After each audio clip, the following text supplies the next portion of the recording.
பணி நிரந்தரம் நிலுவை சம்பளம் கேட்டு பெருந்தலைவர் காமராஜர் வேளாண் அறிவியல் நிலைய தொழிலாளர்கள் தலைமையில் கவன ஈர்ப்பு ஆர்ப்பாட்டம் நடைபெற்றது.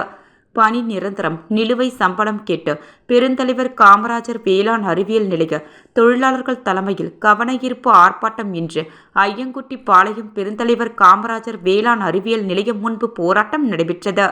போராட்டத்திற்கு சங்கத்தின் தலைவர் கதிரேசன், செயலாளர் யோகேஸ்வரன், பொருளாளர் புஷ்பராஜ் ஆகியோர் தலைமை வகித்தனர்.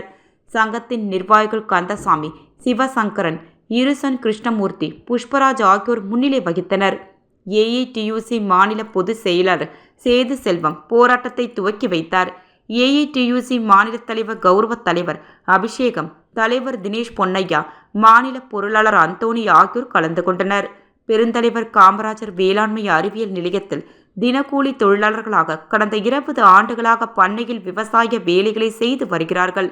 இவர்களை பணி நிரந்தரம் செய்ய வலியுறுத்தியும் மாதம் தவறாமல் சம்பளம் வழங்கிடவும் நீண்ட காலமாக போராடி வருகிறார்கள்.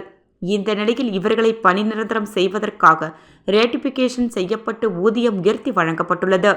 இவர்களுக்கு வழங்க வேண்டிய 51 மாத நிலுவை சம்பளம் இன்னும் வழங்கப்படாமல் உள்ளது. இதனை கொடுப்பதற்கும் பணி நிரந்தரம் செய்வதற்கும் நடவடிக்கை எடுக்க வேண்டும். இபிஎஃப் நிலுவைத் தொகையை உடனடியாக கட்டுவதற்கு நடவடிக்கை எடுக்க வேண்டும். மேற்கண்ட கோரிக்கைகளை நிறைவேற்றி தர வலியுறுத்தி கவன ஈர்ப்பு ஆர்ப்பாட்டம் நடைபெற்றது.